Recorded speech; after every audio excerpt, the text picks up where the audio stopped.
And now for something completely different. Forget everything you've been told by others before. Get ready for the real deal, the full story. Real talk about money, markets, life. Now, it's The Real Investment Show with Lance Roberts, presented by RIA Advisors. Hey, good morning. Welcome to the show. Of course, it's Monday. I hope y'all had a very happy Mother's Day yesterday, and everybody was celebrating and doing all things. Second most celebrated holiday of the year, of course, as we said before. So, again, happy Mother's Day on a little bit late here. But as we start looking at the week, lots of stuff happening this week, of course. Tomorrow, supposedly, and we'll see if this changes today, but the debt ceiling discussions are supposed to pick back up again tomorrow. So markets up a little bit this morning on futures. Of course, after being negative last week, overall markets were down very, very slightly last week, but they were down a bit. So, after this kind of choppy range here we've been in, everybody kind of waiting to see what's going to happen with this debt ceiling debate, those talks set to resume tomorrow. Given the fact that there's very few days left now where not to the X date, not to the point that we supposedly default and everything. That's not it. There's only a few days left in this month before everybody kind of breaks for summer in terms of the Republicans and Democrats, House and Senate and the president. There's very few days where they're all in Washington at the same time. So pretty much this week, they need to come to a resolution and figure out how to raise the debt ceiling. So that's why the markets are a little bit optimistic this morning. Dow's up about 126 points right now. S&P's up slightly. NASDAQ's up slightly. But again, this is just really kind of where we've been now for quite a while. In fact, going all the way back to the beginning of April, here it is, May the 15th, right? Payday, by the way. So, there's good news for a Monday for you as well. But going all the way back to April, we've been 45 days now, just basically going absolutely nowhere. It has been just a flat line in a very, very small trading range now for the last 45 days. So it's been boring. I mean, it's really kind of hard to talk about the markets when they're doing absolutely nothing. It's they're kind of just laying there dead on the street, just waiting for something to happen. And nothing's really happening right now. So again, this market's been kind of consolidating this range that we've been in. And we've been in this sell signal now for the markets really since about April the 20th. So we're getting pretty long in that whole sell signal cycle as well. And yet we haven't done a lot to really move the market in one direction or the other. Now that's okay, by the way. A market that just consolidates sideways is just as good as a market correction. So we don't need prices to decline for markets to work off an overbought condition. And that's what's been happening here. And again, that's frustrating because if you're kind of been betting on this market decline, well, it hasn't happened. If you've been betting on a market advance, that hasn't happened either. Market's just not doing much of anything. But again, this is a bit deceiving. I've got an article coming out tomorrow talking about AI and this whole AI boom. Again, we've talked about the fact that if we looked at the market as a whole and stripped out kind of the top 5-10 stocks of the index, the market would be down 2% this year, not up 8%. And that's really the impact of these market cap weighted mega capitalization companies that are driving both earnings growth right now. Again, earnings haven't corrected as much as people had originally expected, including me, because of the ability of these big mega cap companies to grow earnings. The second thing is that because of their size and weight in the index, those advances have been pulling up the whole market in terms of the broad market index. This up 8% for the year so far has really been driven. About 92% of that entire advance is a very small handful of stocks. So again, and these are all the stocks that are around this kind of AI boom at the moment, and very similar to what we saw back in the late 90s. There is a lot of similarities. In the late 90s, everybody was talking about adding the internet to their business and adding a .com address and getting a .com address website to go along with their company business. Their company had nothing to do with the internet. They somehow magically found a way to be in the internet business, and that was driving earnings and driving prices in 1998, 99, 2000, of course, and then in 2000, that whole .com boom kind of ended spectacularly, not because the internet went away, not because the fact that, well, that whole interweb thing, nobody's going to be on the internet. No, it's just valuations became a reality that despite all the glamour of the internet and what it was going to do for the world, and it did change the world, right? Change the way we do a lot of things. Think about how much of your day do you spend, researching stuff that you just Google now, right? You used to have to go back and pull out an encyclopedia to look at things. Now you just Google stuff and there it is. So it changed the world, right? It was a revolution in the world. And again, we'll talk about this a little bit more tomorrow because I've got an article coming out on this in the morning. But that revolution changed the world, but it didn't change the importance of valuations earnings. In fact, the increases in productivity led to wage declines and those type of things. So again, these are the issues that we're looking at now because we see that same thing happening with AI. Companies coming out, Google, Apple, Microsoft, those companies talking about AI. Google mentioned the word AI 65 times during their latest earnings report. So again, driving the stock prices, moving things higher. Valuations ultimately, though, will still matter. And again, we haven't done a lot to really revert valuations, and particularly the move this year in prices has started lifting valuations again. So we've had multiple expansions since the beginning of the year. That's still kind of holding up markets here as well. So, this is the big challenge. And we've been talking about this for the past, couple of months, is that there's a lot of very bearish headlines out there right now, of course, talking about recession and these type of things. In fact, we'll talk a little bit about the NFIB report today. We covered that in the newsletter this past weekend. But there's a good bit of negative news, right, from what's happening in small businesses. And that's really a big chunk of the economy, yet markets not really paying much attention to that. So who's right? Are the markets right? Are the markets leading economic expectations? Jim Cramer out this morning talking about an economic resurgence that's going to be a boon to investors. Is that possible? Well, this is the dichotomy of what's going on between the markets and what's happening with what you say is boots on the ground, right? What you witness in real time, what you do, how you feel about things. Take a look at the University of Michigan Consumer Sentiment Index, still declining. Inflation expectations still rising, right? 5-year inflation expectations in the University of Michigan Confidence Index rose despite the fact that CPI is declining, right? So we have this very big divergence between what markets are doing and what data says versus what people feel. And this is a very interesting time because, again, markets are completely ignoring how people feel and how people are supposedly acting, right? And this is the challenge.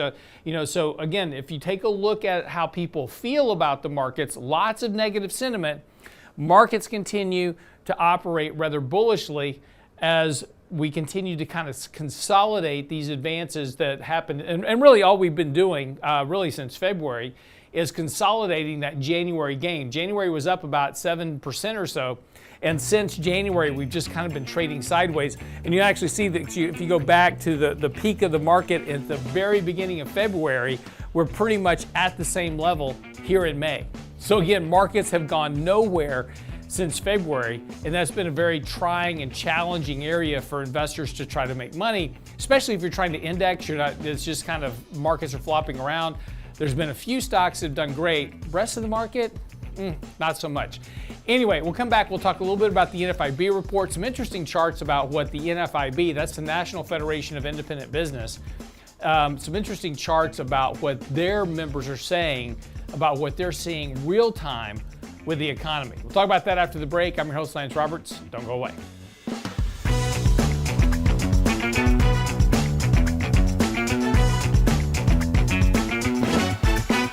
Get daily investment news you can use, delivered at the speed of the internet at realinvestmentadvice.com. Wow, Red, whatever are we gonna do over this hot, lazy summer? Don't you worry, little darling. We gonna break our money malaise. Don't let the summer doldrums sap your money's worth. Register for our next Candid Coffee with Danny Ratcliffe and Richard Rosso with summertime tips for your idle cash. Saturday, June 3rd. It's our half-year financial checkup, breaking your money malaise this summer. Register now at realinvestmentadvice.com.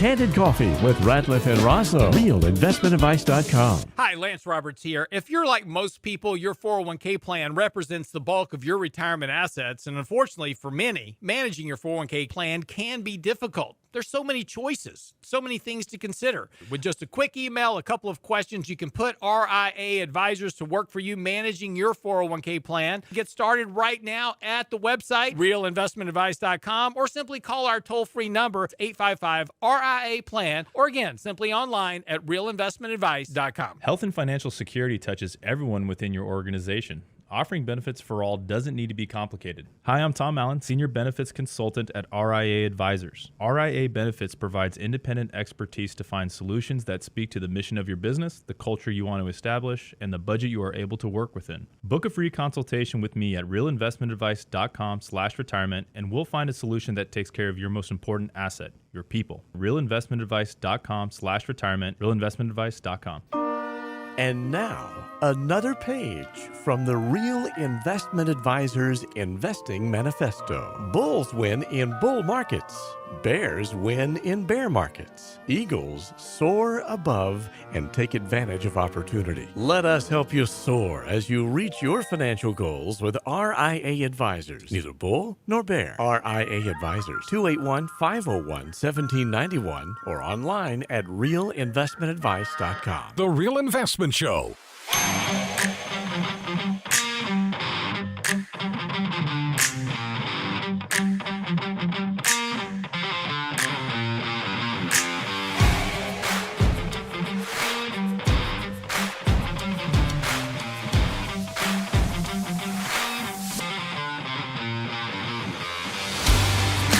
So in this weekend's newsletter, talking a little bit about the latest inflation report as well as the latest NFIB survey, which came out and had some interesting kind of tidbits in it in terms of the expectations that business owners have. Now, when the National Federation of Independent Business, when you talk about that survey, this is a survey of small business owners. Most of these are private business owners. They're businesses that belong to this organization, and it's kind of a networking and information sharing and support group. And this is all kind of small to medium-sized businesses around the country, and most of these companies are not publicly traded. So this is that side of the economy that we don't get a report on every day, right? Because you don't hear about, Apple doesn't belong to the National Federation of Independent Business, as an example.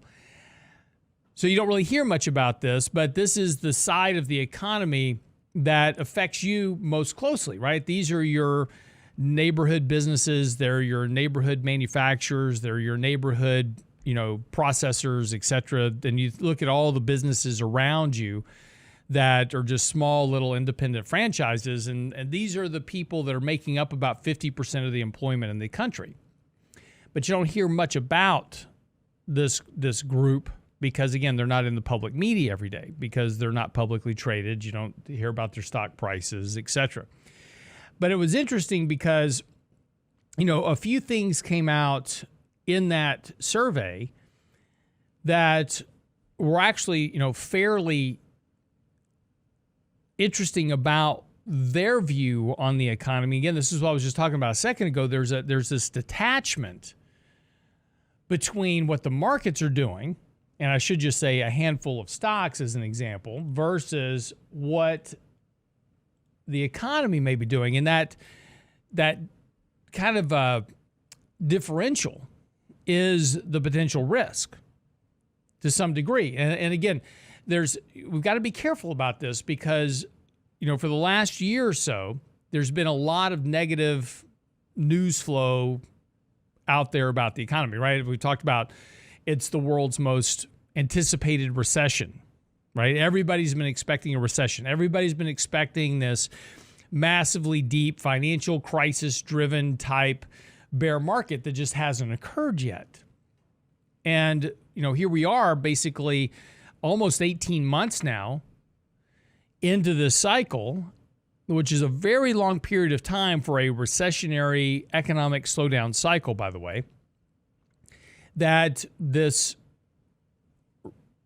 reality has failed to come into existence, or this expectation, I should say, not reality, but this expected reality of this very negative environment has failed to come into existence yet. Doesn't mean it can't, but we're getting very far down that cycle to where you've wrung out a lot of this negativity. And this was kind of seen in the latest NFIB report. In fact, that survey is at the lowest level. It came in at 89.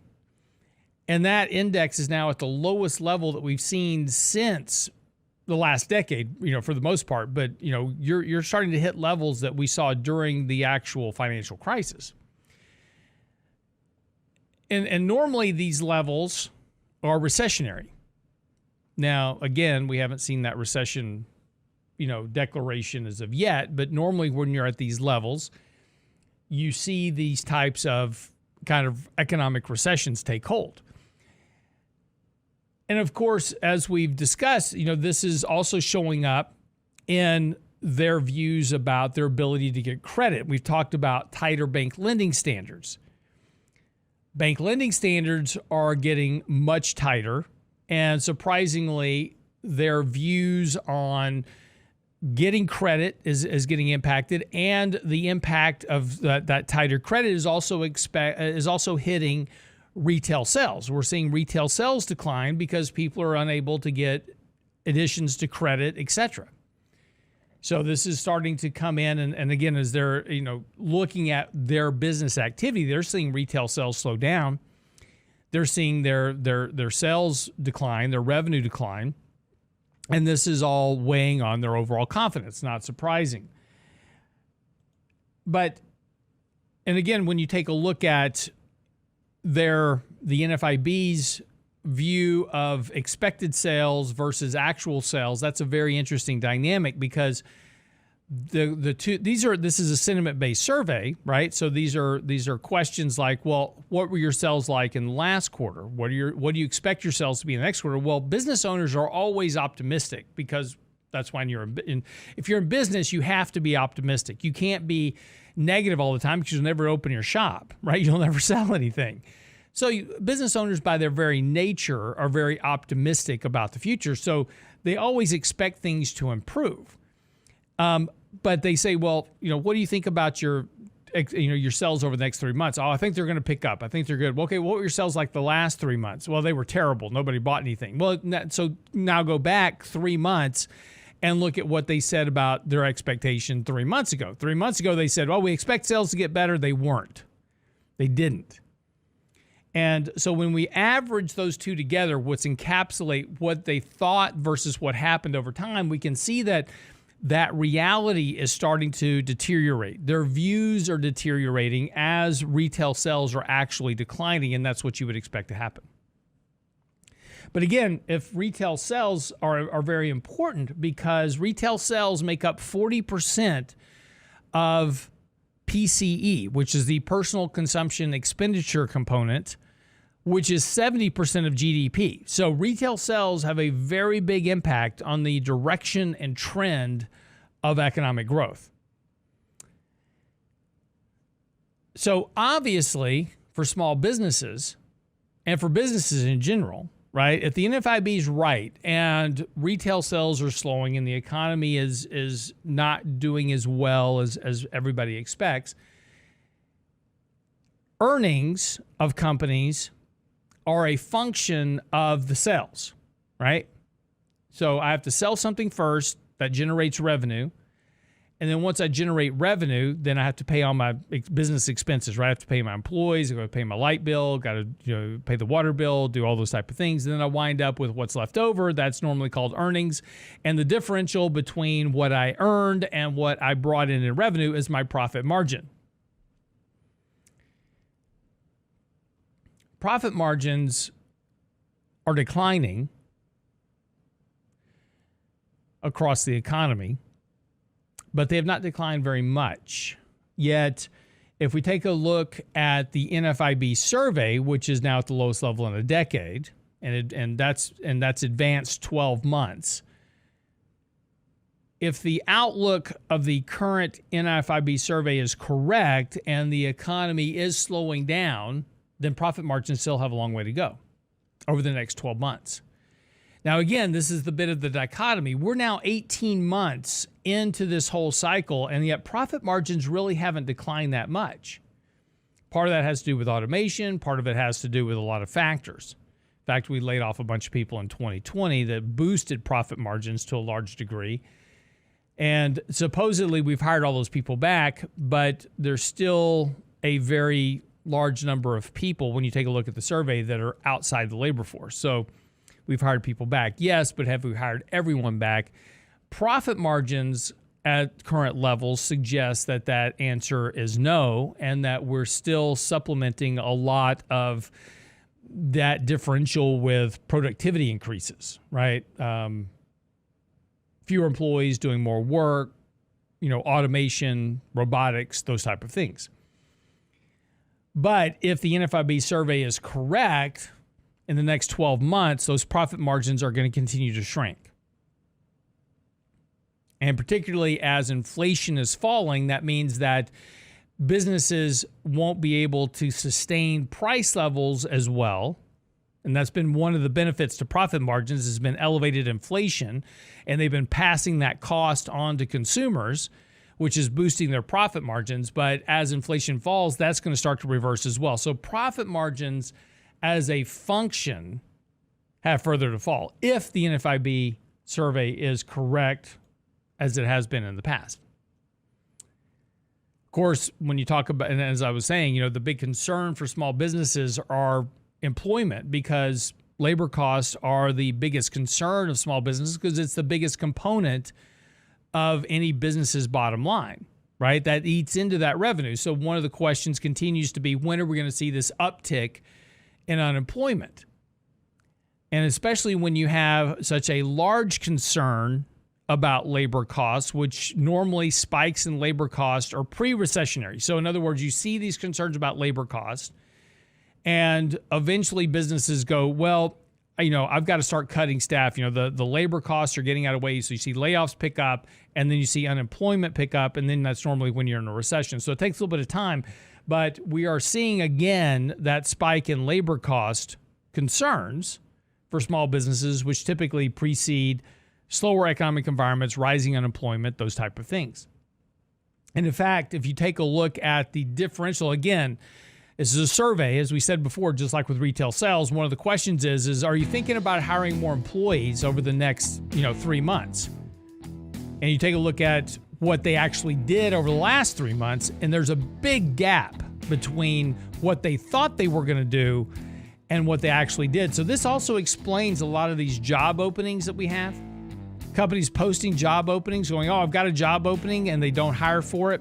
Not because they don't want to hire for it, but because they're being conservative about, maybe I'll just hold off on hiring that person right now because of what's going on economically. So lots of interesting data in the NFIB report. It's all in the newsletter. So go by the website, realinvestmentadvice.com, and you get the rest of the data there. realinvestmentadvice.com. Just click on the Insights tab on the newsletter link. And of course, make sure you're subscribed. We email that out every Saturday for you. It's at the website, realinvestmentadvice.com.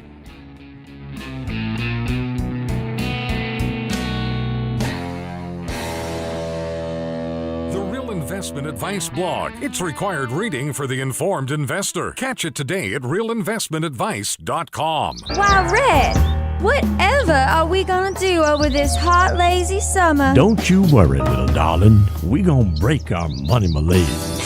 Don't let the summer doldrums sap your money's worth. Register for our next Candid Coffee with Danny Ratcliffe and Richard Rosso with summertime tips for your idle cash. Saturday, June 3rd. It's our half-year financial checkup, breaking your money malaise this summer. Register now at realinvestmentadvice.com.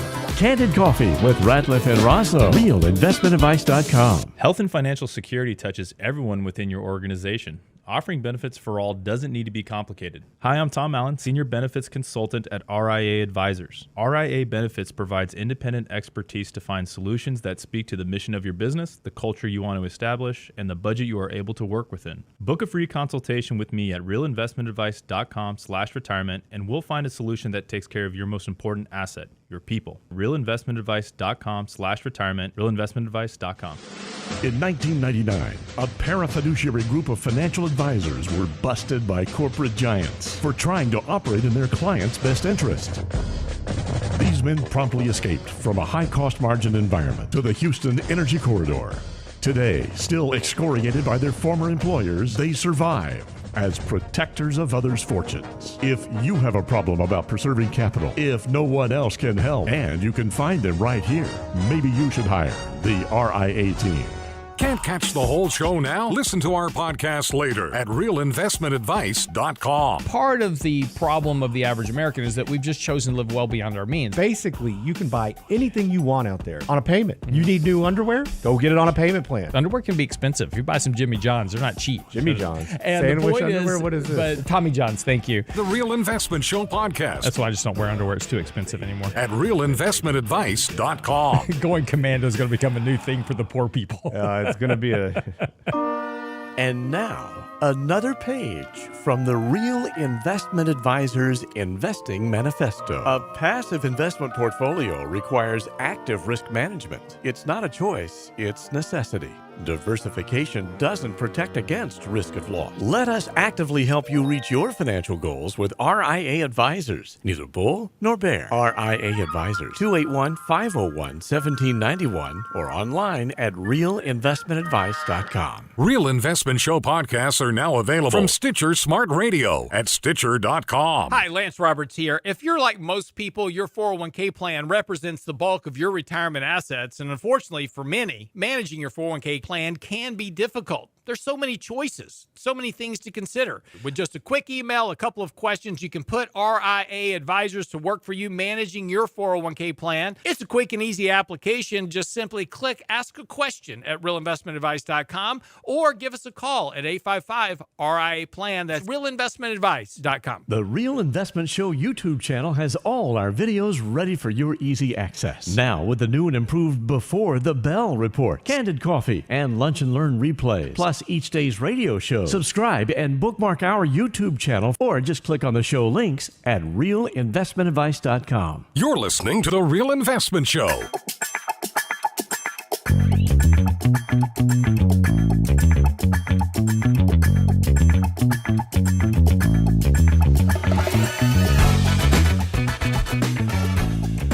So this is the issue that we have currently and the big debate in the investment community at the moment.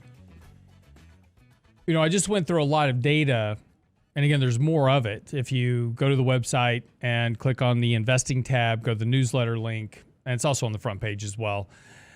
But read this weekend's newsletter. There's more data there regarding the NFIB survey, which suggests across the data that the economy is slowing down and we're seeing a lot of pre-recessionary trends. But yet, again, we take a look at the markets.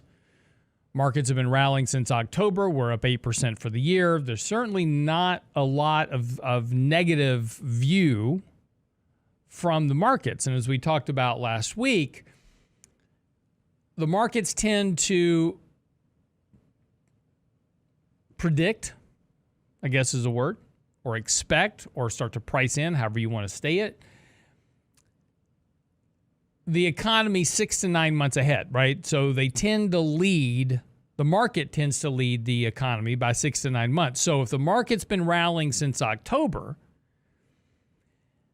earnings were coming in better than expected in the latest quarter, in the fourth quarter. They're now expected to improve in the first quarter. So this earnings kind of recession may be behind us. We're going to start seeing earnings expansion again. If that's the case, then theoretically we should start to see an improvement in economic data by the end of summer. And I see that's the problem, right? How can we have that That's what the market's saying, but yet all this other data says, no, we have all these economic problems. Sentiment, et cetera, is still very negative. Well, remember, this is the challenge on investing. And when we talk about economic data, and particularly things like the NFIB survey, which is a sentiment-based survey, this is how do you feel? How were sales last quarter? I know what the sales were last quarter, so that's not really sentiment. My sales were down. How do you feel about sales in the next quarter? I think they're going to improve. I think they'll be better. How do you feel about hiring people over the next 3 months? Yeah, I think if my sales get better, I'm going to have to hire more people because I'm really just running it right at the rim right now. But how were your employment last 3 months? Well, I had to let 2 people go because I didn't have enough business. See, it's very challenging, right? Trying to align the data with the sentiment. And markets are, by their nature, a sentiment index because investors are investing in stocks based on how they feel. If investors in general, and again, think about the market as, a herd, right? Because that's what it is. We talk about herd mentality. People tend to move in one direction together, they tend to go in the other direction together. And it's a living, breathing organism because you just have these millions of people that are invested into the financial markets every day, and there's buyers and there's sellers, and both think they're right. Buyers are going, yeah, I'll buy from you if you'll sell to me at this price, and sellers are going, I'll sell to you if you'll sell to me at this better price. And so they work it out in the markets. But it's sentiment, right? If investors are very fearful, right, they'll sell at any price. Just get me out. If they're greedy, they'll buy at any price. Just get me in. That's sentiment. And so when we take a look at this data of what the market's doing, the market sentiment is certainly improving. The economic sentiment has not yet. Because how do I feel about my business today? Right? I don't feel great about it. But if we begin to see some improvement, that sentiment is going to improve very quickly. So this is the big question, something that Jim Cramer actually made a statement about, saying an economic wave is about to hit that is going to be fantastic for investors. And basically what he's saying is that we've gotten through this trough of bad economic news and things are about to improve markedly. Now, the question is why or how is that going to happen? What's going to be the driver of this economic turnaround? Now, we can go back in history over the last decade and look at periods of economic downturns and what happened during those periods, right? 2015, 2016, end of 2015, early 2016, right? We've got Brexit. We've got concerns about the global economy. Markets down 20% twice between the fourth quarter and the first quarter. And then the markets turned around and started rising again because the ECB and the Bank of England came in with a ton of liquidity through their version of quantitative easing and helped lift markets, right? Liquidity. It's always about liquidity. Go back to 2012, 2011, right? Markets are down 20% in the summer of 2011 over the debt ceiling debate. Lots of concern. Faulting on the debt. We downgrade the U.S. debt. Markets are down. People are getting pretty bearish on things. Federal Reserve steps in with Operation Twist. And then another round of QE at the end of 2012. Started boosting asset prices. But what we can look back at is that every time over the last 12 years, every time there's been an economic malaise, either the Fed has cut rates, intervened with monetary liquidity, or the government stepped in with some type of fiscal monetary support. Going all the way back to 2008, right? TAMP, HARP, HAMP, all those. You name it. We had all kinds of money getting thrown around in the markets. And do you remember back in 2008, we did as well that $800 billion worth of infrastructure spending. And it's one of the things we have going on now is we have that $1.7 trillion worth of infrastructure spending on green energy, et cetera, right? The Inflation Reduction Act. Brilliant name. Spending money on the stuff they're spending on is actually inflationary, but because of the year-over-year rate of change in CPI, and as we've been talking about for the last year and a half, inflation was going to fall. So it was great to name this bill the Inflation Reduction Act. A blind monkey could have seen that inflation was going to fall over the next year and a half. So now you've got a bill that says, oh, yeah, I reduced inflation because of this bill. No, it had nothing to do with it. It actually probably kept inflation from falling faster than it would have otherwise. But it's still falling because of the year-over-year rate of change. So, it's a very interesting dynamic that we have going on right now. At some point, this economic data is going to improve. And that's just a function of activity in the economy. But the question is how is that improvement going to occur? Is it going to occur through the Fed dropping rates back to zero again? Is it going to function through the Fed doing QE? Or is it simply just going to be a function of just a return to just normal economic activity? Basically, the economic data stabilizes from getting worse and then just kind of gets into its normal economic growth of population growth and spending. And maybe that's the case. It won't be that robust, but it will start to improve. And then the question is how does this feed back into the financial markets? Right? It's one thing if you have this recovery based on monetary stimulus coming in. That is going to fuel a sharper rise in asset prices. But even just an economic growth that is related to population growth x the monetary stimulus is still going to be about 2%-ish growth, which should give you roughly a 2%-ish rate of growth in the economy, earnings, et cetera, right? Just as a function. And that would be about the rate of population trends. So the thing to watch here is to watch for that turn in the economic data and what's driving, most importantly, what's driving that turn in economic data, because that will relate back to how fast earnings can appreciate to support current valuations. And remember, we're talking about valuations here as a function. Valuations are still expensive. Valuations can fall two ways. Either price stabilizes and earnings rise sharply, bringing down valuations, or price falls quickly as earnings stabilize, bringing valuations down. So there's a couple of different ways to bring valuations back in line, but this idea of an economic turn is not a leap of fantastical imagination. It's going to happen. The economic downturn has been taking a long time to process through. We're now 18 months into this cycle. It's a very long period for an economic recessionary cycle.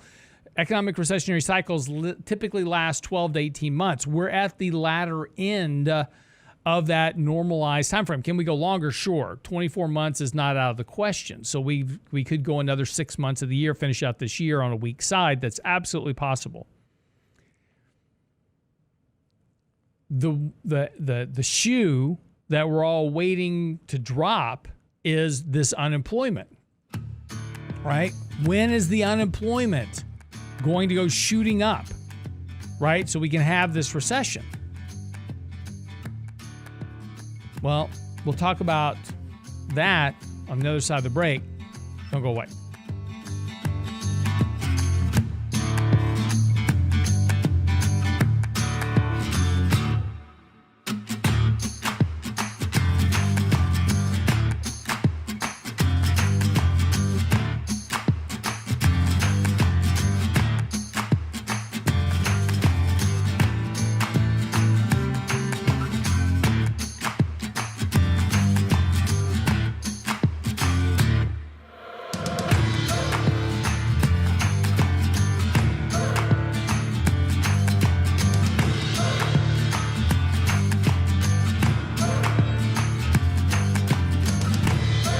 Get daily investment news you can use, delivered at the speed of the internet at realinvestmentadvice.com. Why, Red, whatever are we gonna do over this hot, lazy summer? Don't you worry, little darling. We gonna break our money malaise.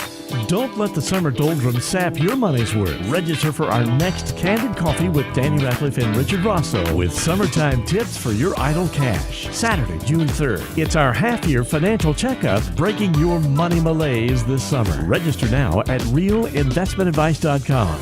Candid Coffee with Ratliff and Rosso. realinvestmentadvice.com. Hi, Lance Roberts here. If you're like most people, your 401k plan represents the bulk of your retirement assets. And unfortunately for many, managing your 401k plan can be difficult. There's so many choices, so many things to consider. With just a quick email, a couple of questions, you can put RIA advisors to work for you managing your 401k plan. Get started right now at the website, realinvestmentadvice.com, or simply call our toll-free number, 855-RIA-PLAN at realinvestmentadvice.com. Small businesses are now being challenged by the lack of employees and how to attract and recruit the best employees. To get the better employee, you'll have to offer a better package. Hi, I'm Tom Allen, RIA Advisors Retirement Plan Consultant. Don't assume a 401k plan is too costly or complicated for your small business to offer. Let us show you how to make the most of an affordable and effective plan that will deliver true value for your business and your employees. Call me toll-free at 855-RIA-PLAN or online at realinvestmentadvice.com. That's realinvestmentadvice.com.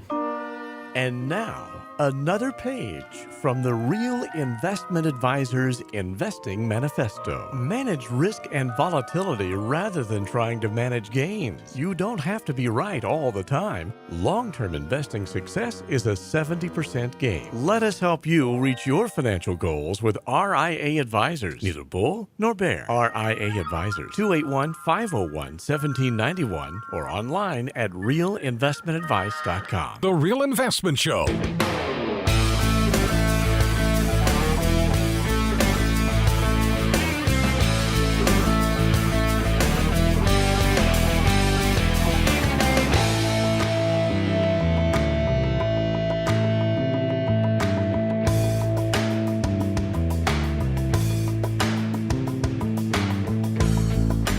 Welcome back to the show this morning. There's a headline on the news this morning talking about Taylor Swift interrupting her concert.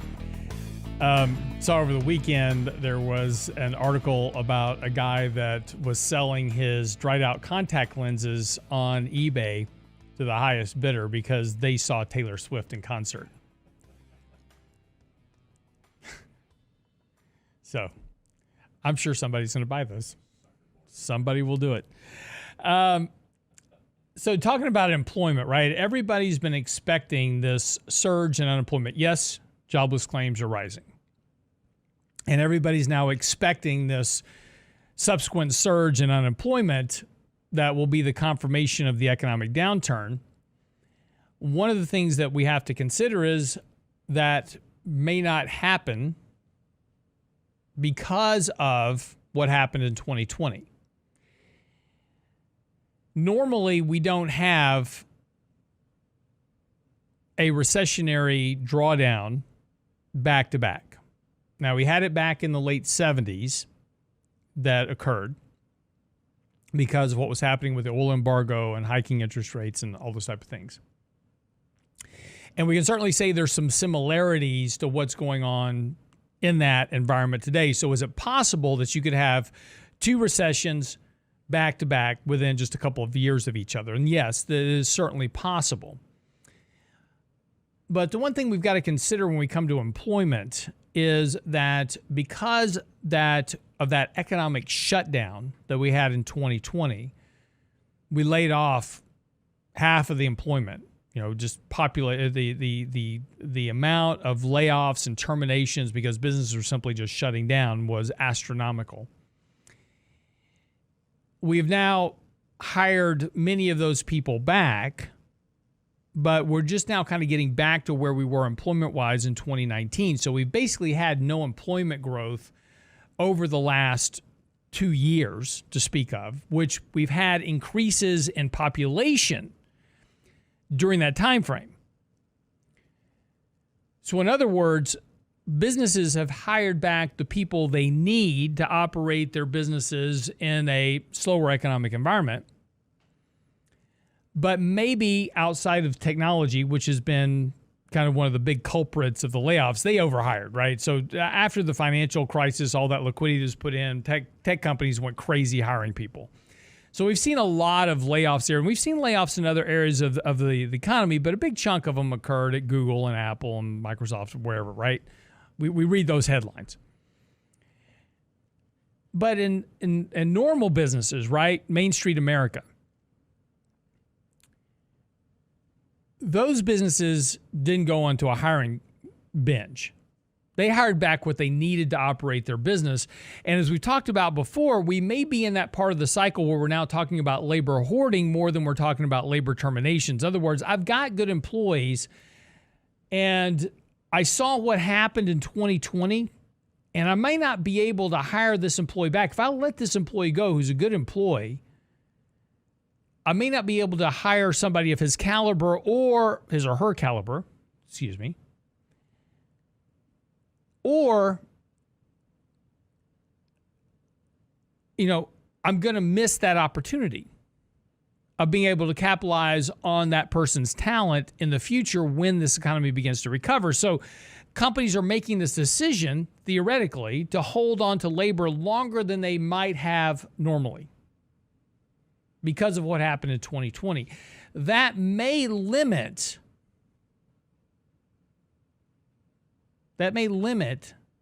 this surge in unemployment that a lot of people are expecting. Now, there's certainly some funky things going on with the employment data, right? We've had 13 straight months of employment beats, which is the longest stretch on record ever by a large margin. So there's a lot of concerns out there that maybe the data is being manipulated for political election purposes. That's happened in the past, by the way. And after the election in 2024, then all that data will get revised and we'll see what the true numbers are. Maybe that's the case. Next November is not that far away. Political jockeying is going to begin by the end of summer. We're going to start to see a big ramp up in political positioning. A lot of rhetoric getting ready for the upcoming election. Maybe after the election, we'll get all this data revised that will show the real trend of employment growth. And maybe it is a lot worse than we expect. But there's a lot of anecdotal data outside of the official unemployment reports that suggest that employment is remaining stickier than many people would have expected at this point in the cycle. I don't have the answers. But it's a point that I think we have to at least consider, is that we may not see that big surge in unemployment. And again, when we go back to the more bearish arguments about the markets have to decline by 20%, and this is going to occur because of Y, and X is going to cause this, because that's happened every time in history. Yes, that is true, and I'm certainly not debating that, and we certainly need to factor those points into our analysis. We have to consider those. But we also have to consider the opportunity we also have to consider the point that because of what we did economically in 2020 by shutting down the economy and flooding the system with liquidity, that we have either forestalled the potential economic recession that would have occurred from hiking interest rates as aggressively as the Fed did, or it may not be as bad as we think, because a lot of that liquidity still in the system, et cetera. In fact, this is a point of an article I've got coming out shortly, is that there's still a lot of money in the system. There's a tremendous amount of monetary liquidity still floating around the system because of all that money we eject into the economy, plus throw on top of that the $1.7 trillion worth of the Inflation Reduction Act. Still a lot of money out there. So again, it's just something that we have to consider. And when we're managing our portfolios, right, when we're looking at how to invest capital, we have two choices. We can be uber bearish, expecting the world to end, or we can be uber bullish, expecting everything to be rosy. And one of those two views are going to be very wrong. As is always the case, the reality probably lies somewhere in the middle, to where markets can and do perform in advance of the economic data. And what the market's telling us right now is that maybe the economic outcome could still be bad, but not as bad as many people expect. Right? We're still down 13% from the peak of the market last year. So we haven't recovered. We're not back at all-time highs here, and the bulls are going raving mad. That's not happening. But the markets aren't going down 35, 40%. Remember, there's a lot of predictions that, we're going to go to 2,800 on the index and 2,000 and 1,500 and lots of stuff, right? And there's certainly a potential that could happen. But I mean, you have to give the markets some due here, right? Because we have gone through banking crises, we've had bank failures, we've had, inflation, and we've had interest rates up to 5%, biggest run of interest rate hikes in history so far on an aggressive basis, not in total, but how fast we got there. I mean, there's plenty of reasons why this market should be down 30, 35, 40%. There's really a lot of reasons the market should be doing it, but they aren't, right? So you have to factor that into your thinking. And I know it's a challenge, right?